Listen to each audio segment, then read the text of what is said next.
Alors souvent les gens ils nous disent qu'avec les religions c'est toujours la même chose. Chaque religion ils ont leur leader, leur prophète, leur dieu.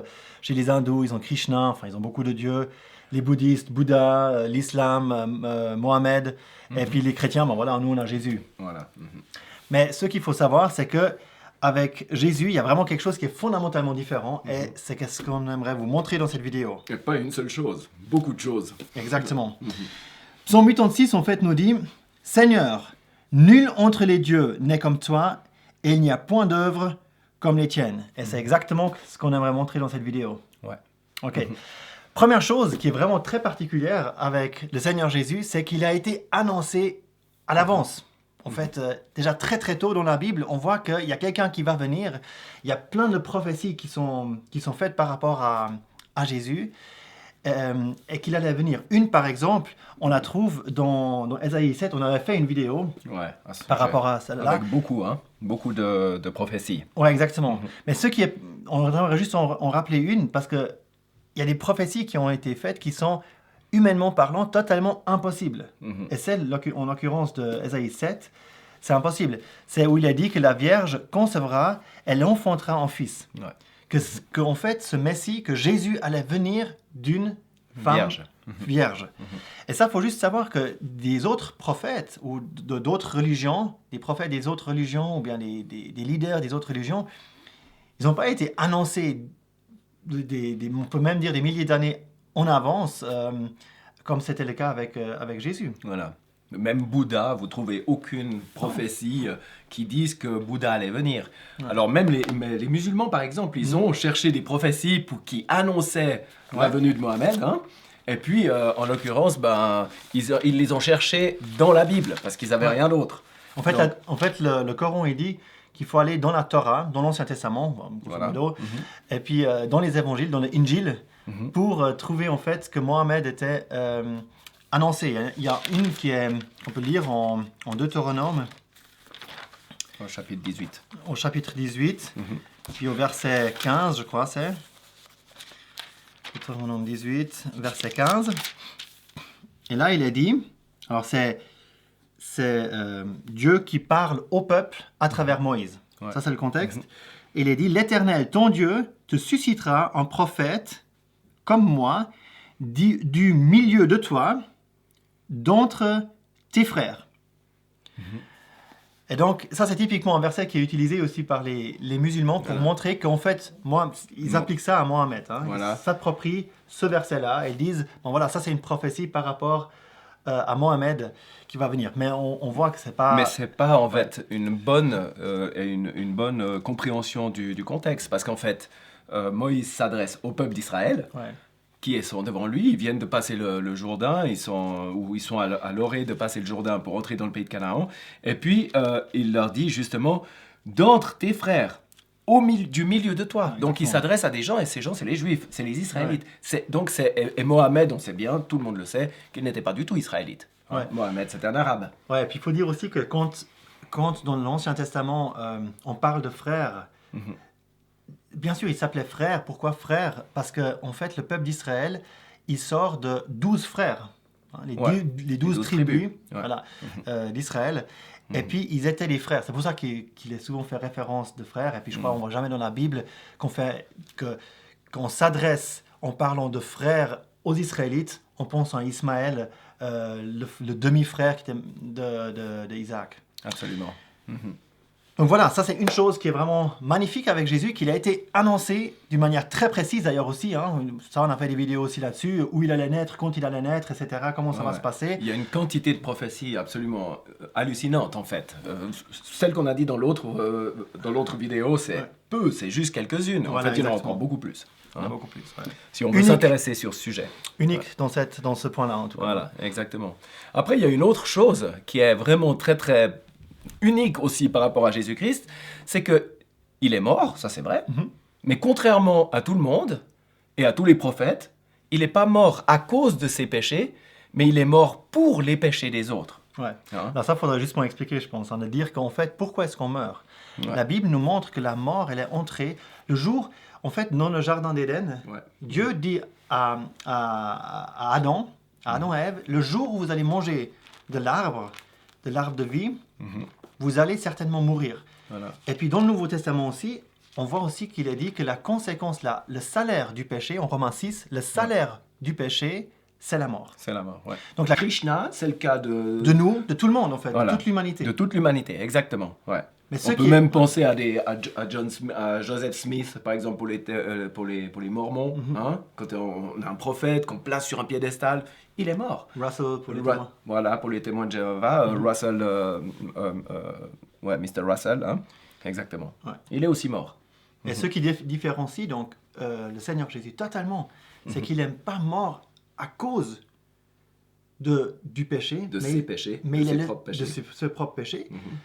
Mais il est mort pour nos péchés. Et ça, tu trouves nulle part ailleurs. Ça, on trouve vraiment nulle part ailleurs que quelqu'un... Alors, il y a des gens qui sont morts pour des gens, ça oui. Hein, même aujourd'hui, on peut mourir pour quelqu'un, en sauvant quelqu'un. Et puis, il y a des histoires, des martyrs, etc., qui sont morts pour des personnes. Mais pour les péchés des autres, personne n'est mort. Voilà, exactement. Uniquement Jésus. Et puis, ce qui est directement lié, puisqu'on aurait peut-être dû mentionner avant, c'est le fait qu'en fait, Jésus était aussi, et c'est aussi unique, il est le seul à être sans péché.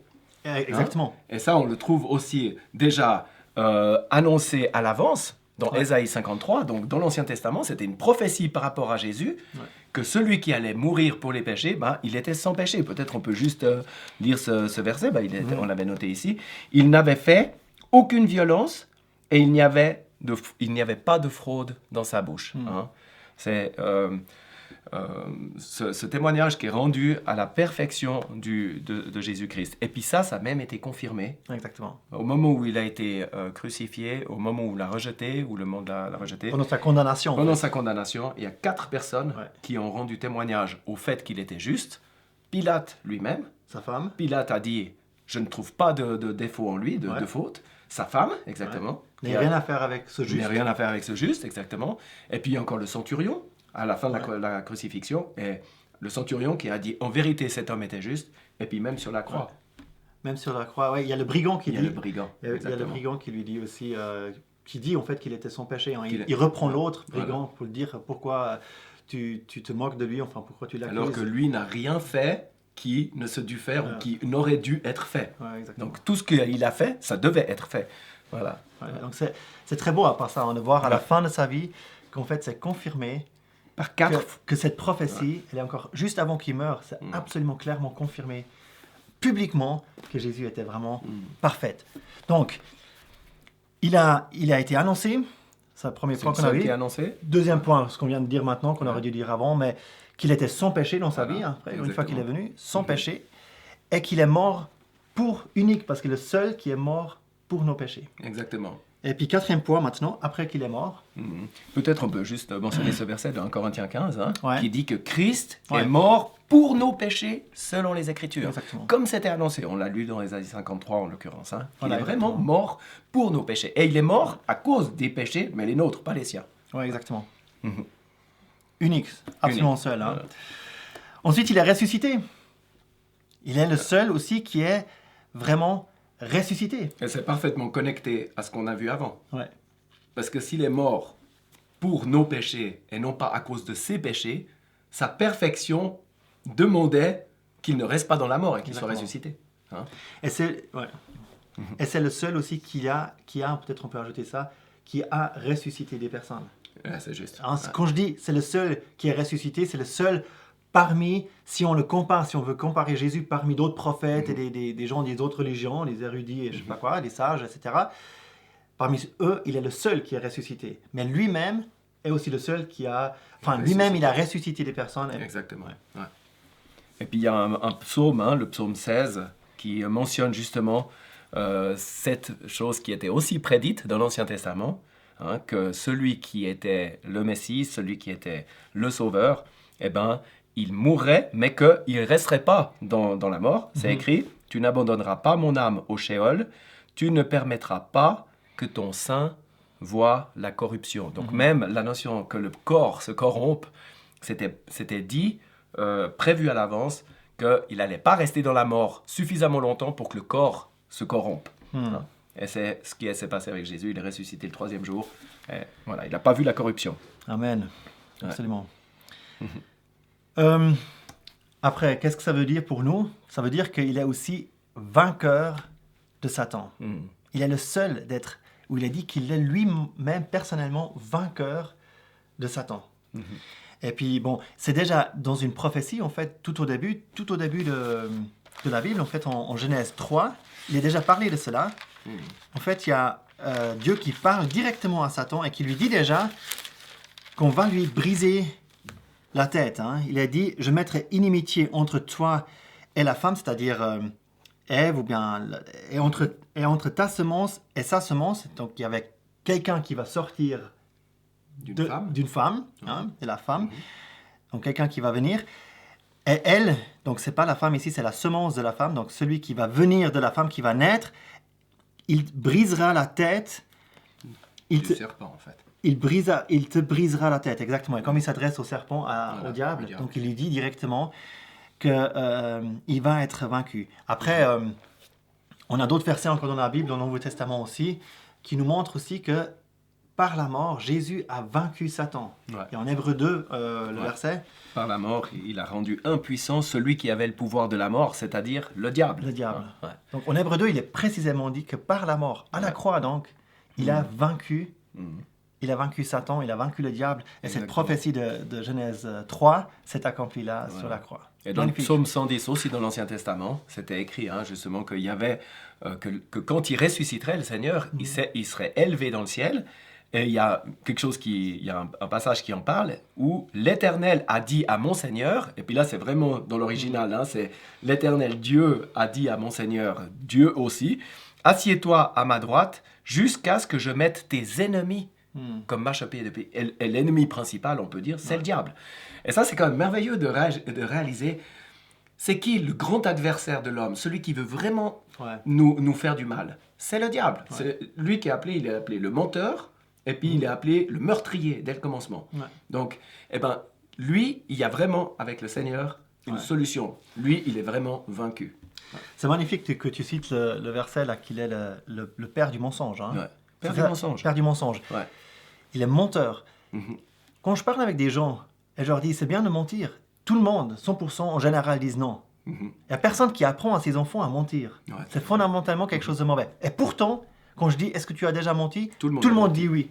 Pourquoi on fait des choses qu'on sait pertinemment que c'est pas bien? Parce qu'il y a Satan. Parce qu'il y a quelqu'un qui est derrière, qui nous influence, qu'on le veuille ou pas, mais c'est juste une réalité, et je trouve que c'est une bonne preuve. Et comme tu dis, c'est magnifique de savoir que Jésus est, lui, personnellement, vainqueur de ce Satan. Aucun autre prophète d'autres religions, etc., est vainqueur de Satan. Il n'est pas dit des autres qui sont vainqueurs personnellement de Satan. Magnifique. Magnifique. Et c'est le seul qui a pardonné les péchés. Ça, c'est aussi un très beau thème. De penser que le Seigneur, c'est celui qui pardonne les péchés, qui peut te pardonner les péchés, qui peut me pardonner les péchés. Et on a une joie magnifique de penser qu'il nous a pardonné nos péchés. Et puis là, on voulait citer un verset peut-être. En Matthieu 9, on voit un passage en fait, où il y a un paralytique qui venait. Et puis en fait, Jésus pouvait voir dans les pensées. Donc il voyait probablement, il y a peut-être pas toutes les paroles qui sont aussi dites, mais en tout cas, il lui pardonne les péchés.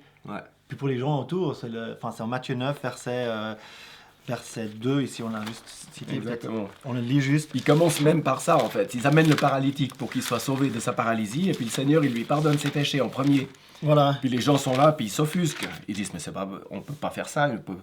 Il y a des pharisiens qui sont là, des scribes, des religieux. Et il est dit au verset 2, « Aie bon courage, mon enfant, tes péchés sont pardonnés. » Et voici quelques-uns des scribes dirent entre eux-mêmes, « Cet homme blasphème. » Pourquoi? Parce qui peut pardonner les péchés? C'est mon Dieu. Et Jésus, voyant leurs pensées, dit, « Pourquoi pensez-vous du mal dans vos cœurs? Car lequel est plus facile de dire, tes péchés sont pardonnés, ou de dire, lève-toi et marche? Or, afin que vous sachiez que le Fils de l'homme a le pouvoir sur la terre de pardonner les péchés, alors il dit au paralytique, lève-toi, prends ton lit et va dans ta maison. Et il se lève et il part.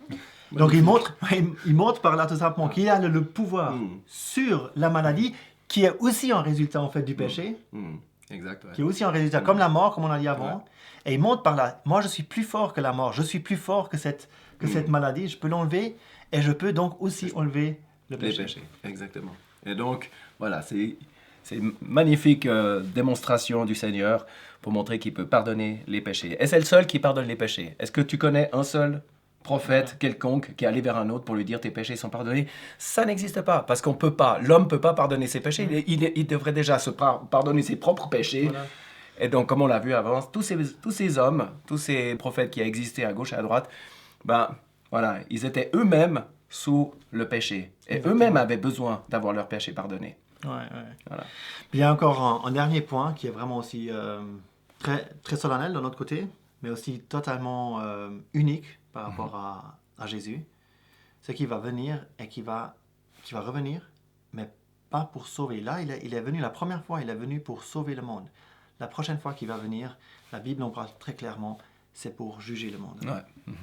Il y a un verset dans Jean 5 où le Seigneur lui-même a dit, car aussi le Père ne juge personne, mais il a donné tout le jugement au Fils. Donc le Fils de Dieu, c'est celui qui a le jugement et c'est lui qui va juger. Puis il y a un autre passage dans Actes qui mentionne justement que Dieu, il a déterminé un jour où il va juger le monde habité et il va le faire par qui? Par celui qui l'a destiné à cela, c'est Jésus-Christ. Ouais. C'est dans Acte 17. Et après, on a tout l'Apocalypse qui nous parle beaucoup de ce jugement. Et puis on voit vraiment Jésus qui sort. Il est présenté au début comme le juge, et puis après on voit comme il sort pour juger. C'est quelque chose de très sérieux. Ouais. C'est pour ça que, en fait, de dire, c'est tout un peu la même chose. Toutes les religions, ils ont un peu le même truc. L'un a un prophète, l'autre a Krishna, etc. Et puis nous, on a Jésus.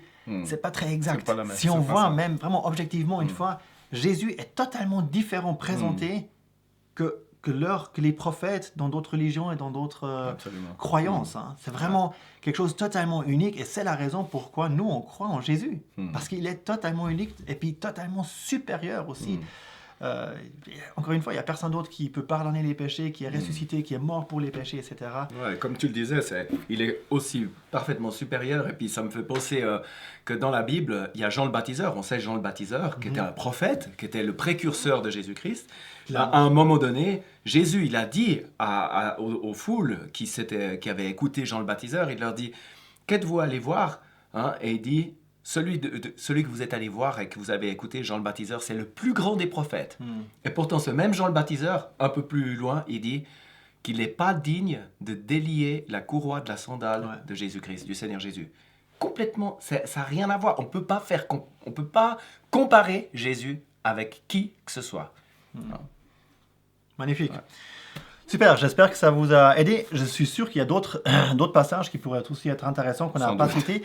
Si vous si vous avez des passages qu'on n'a pas cités, qui montrent aussi que Jésus est totalement unique, faites-nous le savoir dans les commentaires.